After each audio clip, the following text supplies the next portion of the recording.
Hi అండి, నేను మీ Vahini. Welcome to our channel Tarak Vahini TET and DS. ఈ ఛానల్లో ప్రతిరోజు కూడా ఏపీ టెట్ డిఎస్సి సిలబస్ పై వీడియో క్లాసెస్ అనేవి ఫ్రీగా ఉంటాయి. ఇంకా ఎవరైనా ఛానల్ని సబ్స్క్రైబ్ చేసుకోకపోతే వెంటనే సబ్స్క్రైబ్ చేసుకోండి. అలాగే ఇప్పటి వరకు మనం చాలా సబ్జెక్ట్ మీద చాలా క్లాసులు అనేవి చెప్పేసుకున్నాం. ఈరోజు ఈ వీడియోలో ఏం తెలుసుకోబోతున్నామంటే మూర్తిమత్వం. సైకాలజీలో మనకి డిఎస్సికి 4 చాప్టర్స్ ఉంటాయి. అందులో ఆల్రెడీ 2 చాప్టర్స్ అనేవి మనం కంప్లీట్ చేసుకున్నాం. థర్డ్ చాప్టర్ అయిన మూర్తిమత్వాన్ని కూడా ఈ రోజు తెలుసుకుందాం అన్నమాట. ఇంకొక విషయం ఏంటంటే మనం ఏవైతే క్లాసెస్ అనేవి ఫ్రీగా చేస్తున్నామో వాటిపైన ప్రాక్టీస్ టెస్ట్ కూడా ఎయిమ్ ఫర్ డిఎస్సి అనే టెలిగ్రామ్ గ్రూప్ లో మీకు ఉంటుంది అనమాట. అది పబ్లిక్ గ్రూప్, ఎవరైనా జాయిన్ అవ్వచ్చు. మీరు టెలిగ్రామ్ ఇన్స్టాల్ చేసుకుని ఎయిమ్ ఫర్ డిఎస్సి అని సెర్చ్ చేసి జాయిన్ అవ్వండి. Okay friends, every Sunday 6 PM కి టెస్ట్ అనేది ఉంటుంది. మీరు ఒక 5 minutes ముందు ఆన్లైన్ లో ఉంటే టెస్ట్ ఓపెన్ అవ్వగానే రాసుకోవచ్చు అనమాట. ఓకే, మనం ఈ మూర్తిమత్వానికి సంబంధించి ఆల్రెడీ ఏం చెప్పామంటే నిర్మిత సిద్ధాంతాలు అయిన సిగ్మండ్ ఫ్రాయిడ్ మనో విశ్లేషణ సిద్ధాంతం, అలాగే ఎరిక్సన్ మనోసాంఘిక వికాస సిద్ధాంతం, ఆ రెండు ఆల్రెడీ చెప్పేసుకున్నాం. విడివిడిగా 2 వీడియోల్లో ఉంటాయి అన్నమాట. మరి సైకాలజీకి సంబంధించి ఇంతకు ముందు చెప్పిన 2 చాప్టర్లు ఎక్కడ చూడాలంటే మీరు ఇప్పుడు క్లాస్ అయితే చూస్తున్నారు కదా, కింద మనకి నేమ్ కింద సర్కిల్లో డిపి అనేది ఉంటుంది. ఆ డిపి మీద క్లిక్ చేస్తే మన హోమ్ ఛానల్ పేజ్ ఓపెన్ అవుతుంది అన్నమాట. అక్కడ హోమ్, వీడియో, షార్ట్స్, ప్లేలిస్ట్ అని ఉంటుంది. ఆ ప్లేలిస్ట్ మీద క్లిక్ చేస్తే అన్ని సబ్జెక్టులు class wise, topic wise already separate చేసి పెట్టున్నాను. కంటెంట్, మెథడ్ అన్ని కూడా. సో అందులో సైకాలజీ ప్లేలిస్ట్ అని ఉంటుంది. అది ఓపెన్ చేస్తే మనం సైకాలజీకి ఎన్ని క్లాసులు అయితే చెప్పామో అన్ని అక్కడ ఉంటాయి. అన్ని ఫ్రీగానే చూసుకోవచ్చు. ఓకే, సో ఇప్పుడు మనం మూర్తిమత్వం గురించి తెలుసుకుందాం. మూర్తిమత్వం అంటే ఏంటి? పర్సనాలిటీ. ఇంగ్లీష్ లో పర్సనాలిటీ అంటారు. మరి పర్సనాలిటీ అంటే ఏంటి? ఇది మనిషికి కూడా మారుతూ ఉంటుంది అన్నమాట. నా పర్సనాలిటీ వేరేగా ఉంటుంది, మీ పర్సనాలిటీ అంటే ఫిజిక్ అని కాదు. ఇక్కడ మన సైకాలజీ ప్రకారం పర్సనాలిటీ అంటే డిఫరెంట్ మీనింగ్ వచ్చేస్తుంది. అయితే మరి ఈ పర్సనాలిటీ అనే ఇంగ్లీష్ పదం ఎక్కడి నుంచి వచ్చింది అంటే పర్సోనా అనే లాటిన్ పదం నుంచి వచ్చింది. పర్సోనా అనే లాటిన్ పదానికి అర్థం ఏంటి అంటే ముసుగు. ఓకే, ఇక్కడ వరకు క్లియర్. మరి ఈ మూర్తిమత్వం గురించి మనం ఎందుకు తెలుసుకోవాలి అంటే ఇది మొత్తం కంప్లీట్ అయ్యాక మీకు ఒక కంక్లూజన్ ఇస్తాను. ఓకే, మూర్తిమత్వం. అలాగే మూర్తిమత్వానికి మనకి కొన్ని లక్షణాలు అనేవి ఉంటాయి అన్నమాట. సో ఇప్పుడు ఆ మూర్తిమత్వ లక్షణాలు తెలుసుకుందాం. ఏకీకృత మొత్తం అనేది మూర్తిమత్వం యొక్క ప్రధాన లక్షణం. అంటే ఏంటంటే వ్యక్తి యొక్క అన్ని లక్షణాలు కలగలిపి మూర్తిమత్వంగా తెలియజేస్తాం. ఏంటవి అంటే శారీరక, మానసిక, సాంఘిక, నైతిక, భౌతిక అన్ని లక్షణాలని కలిపి ఏకీకృత మొత్తంగా తెలియజేసేదే ఒక వ్యక్తి గురించి మూర్తిమత్వం. అది మూర్తిమత్వం యొక్క లక్షణం. నెక్స్ట్ అద్వితీయం లేదా ప్రత్యేకం. అంటే నా పర్సనాలిటీ, నా మూర్తిమత్వం అనేది మీకుండదు, మీది నాకుండదు. ఇంకొక విషయం ఏంటంటే ఇద్దరు కవల పిల్లలు, సేమ్ కవల పిల్లలు అయినా సరే వాళ్ళిద్దరి మూర్తిమత్వం కూడా ఒకలాగా ఉండదు అన్నమాట. అంటే ఎవరికి వారికే మూర్తిమత్వం అనేది ప్రత్యేకంగా ఉంటుంది. ఆత్మభావన ఉన్న వారిలోనే మూర్తిమత్వం ఉంటుంది అనేది ఇంపార్టెంట్ పాయింట్ అన్నమాట. ఎందుకంటే మనకి ఎగ్జామ్ హాల్లో కన్ఫ్యూజ్ చేయడానికి ఇలాంటివి అడుగుతారు. ఆత్మభావనకి మూర్తిమత్వానికి గల రిలేషన్ ఏంటి అని. ఆత్మభావన ఉన్న వారిలోనే ఉంటుంది, ఆత్మభావనతో దీనికి సంబంధం లేదు, ఆత్మభావన లేని వారిలో కూడా ఉంటుంది, ఏది కాదు, ఇలా మనకు అడగడానికి అవకాశం ఉంటుంది. సో ఆన్సర్ ఏంటి అంటే ఆత్మభావన ఉన్నవారిలోనే మూర్తిమత్వం ఉంటుంది అని చెప్పొచ్చు. ఎలా చెప్తామంటే ఇప్పుడు మాటల్లోని చిన్న పిల్లల దగ్గర, అలాగే జంతువులకి, ఇలాంటి వాటికి మనం మూర్తిమత్వాన్ని ఆపాదించలేము అనమాట. వాళ్ళకు ఉంది, వాళ్ళ మూర్తిమత్వం ఇది అని మనం చెప్పలేం. కాబట్టి ఆత్మభావన కలిగిన వారిలోనే మూర్తిమత్వం ఉంటుంది అనేది సరైన సమాధానం. స్థిరంగా ఉంటుంది కానీ స్తబ్దంగా ఉండదు. అంటే ఇప్పుడు నాలో ఒక పర్సనాలిటీ అనేది కొన్ని రోజులుగా ఒకలాగుంది, స్థిరంగా ఉంది, అలానే ఉండిపోదు. ఇది నా పర్సనాలిటీ, ఇది నా మూర్తిమత్వం, ఇది నా వ్యక్తిత్వం అనేది మీకు తెలుస్తుంది. కానీ కొన్ని రోజులు పోయాక చిన్న చిన్న చేంజెస్ అనేవి జరుగుతూ ఉంటాయి. అలాగని మొత్తం మారిపోదు, అలాగని స్తబ్దంగా అక్కడే ఇంకా ఫిక్స్డ్ గా ఉండిపోదు అనమాట. సో స్థిరంగా ఉంటుంది కానీ స్తబ్దంగా ఉండదు. అనువంశికత అండ్ పరిసరాల ప్రభావం. ఖచ్చితంగా అనువంశికత, పరిసరాల ప్రభావం అనేది మూర్తిమత్వం మీద ఉంటుంది. సో మనలో చిన్న చిన్న చేంజెస్ వస్తున్నాయి అంటే ఎలా వస్తున్నాయి? పరిసరాలు బట్టి మనం మారుతున్నాం. 10 years బ్యాక్ నేను ఉన్నట్టుగా ఇప్పుడు లేను. కారణం పరిసరాల ప్రభావం. చిన్నప్పటి నుంచి నాకు వచ్చిన కొన్ని లక్షణాలు అనేవి అనువంశికత ప్రభావం. అంటే రెండింటి ప్రభావం కూడా మన మూర్తిమత్వం ఉంటుంది. నిర్దిష్ట గమ్యం వైపు పనిచేస్తుంది. మనకంటూ ఒక పర్సనాలిటీ, ఒక వ్యక్తిత్వం లేకపోతే వేస్ట్ కదా. సో మన మూర్తిమత్వం యొక్క లక్షణం ఏంటి? మనల్ని ఒక నిర్దిష్ట గమ్యం వైపు నడిపించడం అన్నమాట. నెక్స్ట్, అనుభవాలు అభ్యసనం మీద ఆధారపడుతుంది. మనలో చిన్న చిన్న చేంజెస్ వస్తున్నాయి అంటే అర్థం ఏంటి? మనకి ఏదో ఎక్స్పీరియన్స్ అయ్యింది అని అర్థం. సో మనం ఏదో నేర్చుకున్నాం అని అర్థం. సో ఆ నేర్చుకోవడం, ఆ ఎక్స్పీరియన్స్ అవ్వడం మీద మన మూర్తిమత్వంలో చేంజెస్ అనేవి కూడా ఆధారపడి ఉంటాయి అన్నమాట. ఇది కూడా ఒక మూర్తిమత్వం లక్షణం. గతిశీలకమైనది, ఖచ్చితంగా గతిశీలకమైనది, ఎందుకంటే చేంజెస్ వస్తాయని ఆల్రెడీ చెప్పేసుకున్నాం కదా. వైయక్తిక భేదాలు, నాలో ఉన్నట్టుగా మీలో ఉండదు, మీలో ఉన్నట్టుగా నాలో ఉండదు. సో ఖచ్చితంగా మూర్తిమత్వానికి వైయక్తిక భేదాలు ఉంటాయి. మనకి ఇవి చాలా సింపుల్ అంశాల్లాగా అనిపిస్తాయి, కానీ ఎగ్జామ్ పాయింట్ ఆఫ్ వ్యూలో అప్లికేషన్ టైంలో అడిగినప్పుడు, లేదా మనల్ని కన్ఫ్యూజ్ చేయడానికి ఇలాంటి ఆత్మభావన ఇలాంటివి అడిగినప్పుడు ఖచ్చితంగా కన్ఫ్యూజ్ అవుతాము. ప్రతి ప్రతి ప్రతి అంశము కూడా ఇంపార్టెంటే.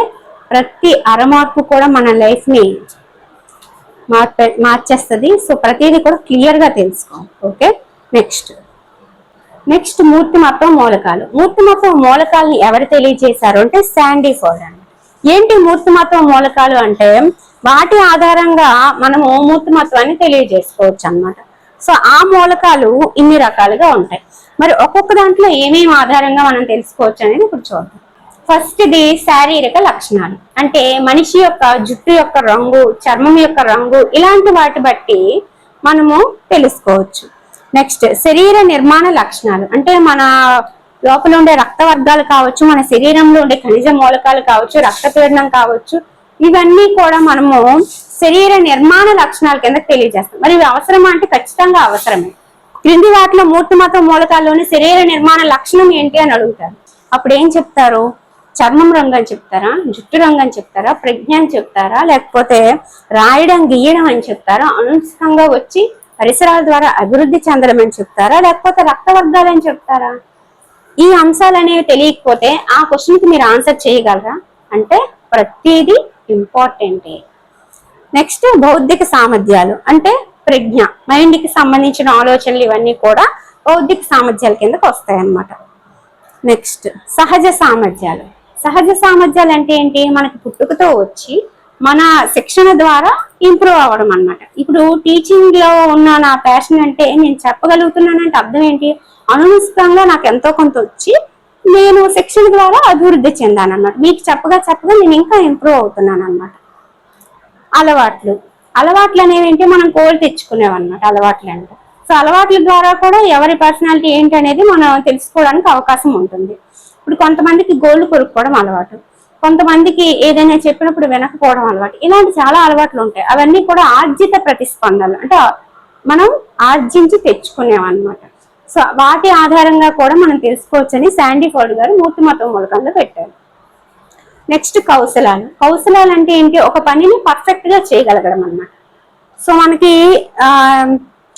ఇంకొక రకంగా చెప్పాలంటే నైపుణ్యం. కొంతమందికి గీయడంలో నైపుణ్యం ఉంటుంది, చాలా బాగా డ్రాయింగ్ వేస్తారు కానీ మంచిగా రాయలేరు.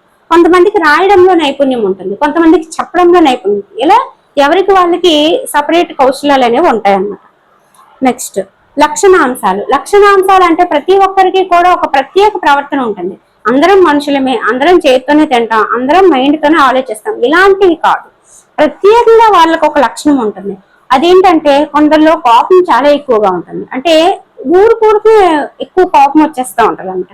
కొంతమంది ఎంత మనం ఇరిటేట్ చేసినా అస్సలు కోపంగా ఫీల్ అవ్వరు. కొంతమంది చాలా మెచ్యూర్డ్ గా ఆలోచిస్తూ ఉంటారు. ఇలా ప్రతి ఒక్కరిలో కూడా కొంతమంది ఊరికి నవ్వేస్తూ ఉంటారు. ఇలాంటి ప్రత్యేక ప్రవర్తన రీతుల్ని మనము లక్షణాంశాల కిందకి చెప్పుకుంటాం. నెక్స్ట్ శక్తులు అంటే ఏంటి? మనలో ఉండే స్మృతి కావచ్చు, సృజనాత్మకత కావచ్చు, మన ఆలోచన శక్తి కావచ్చు, ఇవన్నీ కూడా శక్తుల కిందకు వస్తాయి. నెక్స్ట్ అభిరుచులు. ఒక్కొక్క మనిషికి ఒక్కొక్క అభిరుచి ఉంటుంది. వైఖరులు అనేవి, ఇప్పుడు నేను ఒకటి దాన్ని చూసి ఒకలాగా ఆలోచిస్తాను, మీరు వేరేలాగా ఆలోచిస్తారంట, అది వైఖరి అనమాట. ఫర్ ఎగ్జాంపుల్ ఇప్పుడు మన డిఎస్సి గురించి ఆలోచిద్దాం.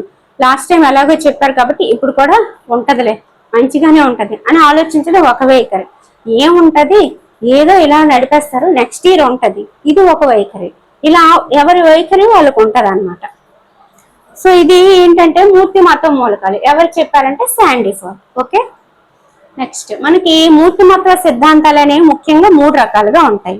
అందులో ఒకటి ఏంటంటే రూప సిద్ధాంతాలు, రెండోది లక్షణాంశ సిద్ధాంతాలు, మూడోది నిర్మిత సిద్ధాంతాలు. నేను మీకు ముందే చెప్పాను, నిర్మిత సిద్ధాంతాల్లోని ఏదైతే మనకి సిగ్మండ్ ఫ్రాయిడ్ ఉందో అలాగే ఎరిక్సన్, ఈ రెండు కూడా నేను ఆల్రెడీ చెప్పేశాను. అవి సైకాలజీ ప్లేలిస్ట్ లో ఉన్నాయి, చాలా బాగా చెప్పాను. మంచి వ్యూస్ కూడా దానికి వచ్చాయి అనమాట. అదొకసారి చూడండి. అలాగే రూప సిద్ధాంతాలు 5 రకాలు ఉంటాయి, మీకు తెలుసు. షెల్డన్ అని, హిపోక్రటిస్ అని, క్రష్మర్ అని, వీళ్ళందరూ, స్ప్రాంగ్లర్ అని, అవన్నీ ఇందులో ఉంటాయి. లక్షణాంశ అంటే ఆల్పోర్ట్ అని, ఐసెంక్ అని, క్యాటిల్ అని వీళ్ళు చెప్పినవి ఉంటాయి అన్నమాట. సో ఆ రెండింటిని కూడా మనము నెక్స్ట్ వీడియోలో తెలుసుకుందాం. అలాగే ఆ నెక్స్ట్ వీడియోలో మనకి మూర్తిమత్వం అనేది ఈ 2 సిద్ధాంతాలు, నిర్వచనాలు, రక్షక తంత్రాలు, మానసిక ఆరోగ్యం, అలాగే మనకి కొన్ని గ్రంథులు అనేవి ఉంటాయి వాటి గురించి, అలాగే మనకి కుంఠనం, ఒత్తిడి, సంఘర్షణలో రకాలు, ఎవరు ఏం చెప్పారు, ఇవి, అలాగే మూర్తిమత్వ పరీక్షలు అనేది కూడా ఉంటుంది. ఇవన్నీ కూడా మనము తదుపరి వీడియోలో తెలుసుకున్నాం. ఈ వీడియో మీ అందరికీ నచ్చిందని అనుకుంటున్నాను. నచ్చితే లైక్ చేయండి, వీలైతే మీ ఫ్రెండ్స్కి షేర్ చేయండి. దీని మీద ఎగ్జామ్ అనేది మనకి సండే 6 PM కి ఉంటుంది. దీని మీదే కాదు, సండే మనకి వేటి మీద ఎగ్జామ్ ఉంటుంది అంటే, మనం ఈ వీక్ మొత్తం ఈ క్లాసెస్ చెప్పుకున్నాము. 10th క్లాస్ బయాలజీ చెప్పుకున్నాం, first chapter. Physics first chapter చెప్పుకున్నాం సెమ్ 1లో.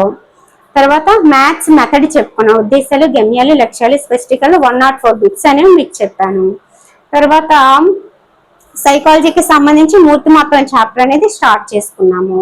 ఇంకా ఏం చెప్పుకున్నాము, తెలుగు 3, 4, 5 క్లాసెస్ యొక్క ప్రాక్టీస్ బిట్స్ అనేవి తెలియజేసుకున్నాం. ఇలా ఈ వీక్ మొత్తం చెప్పిన క్లాసెస్ అన్ని మీకు సండే ఎగ్జామ్ ఉంటుంది. వాటితో పాటు మన సెకండ్ ఛానల్ అయిన వాహనీస్ డిఎస్సి వరల్డ్ లో మనం ఏం చెప్పుకుంటున్నాం, కరెంట్ అఫైర్ అనేది నవంబర్ నుంచి చెప్తున్నాం. ఆల్రెడీ నవంబర్, డిసెంబర్, జాన్వరి మీద ఎగ్జామ్స్ పెట్టేశాం కదా. ఫిబ్రవరి కరెంట్ అఫైర్ మొత్తం కూడా సండే ఎగ్జామ్ ఉంటుంది అన్నమాట. ఇవన్నీ కలిపి మీకు సండే 6 PM కి ఎగ్జామ్ ఉంటుంది. ఈ వీక్ మొత్తం క్లాసెస్ చూడకపోతే ఒకసారి చూసేయండి.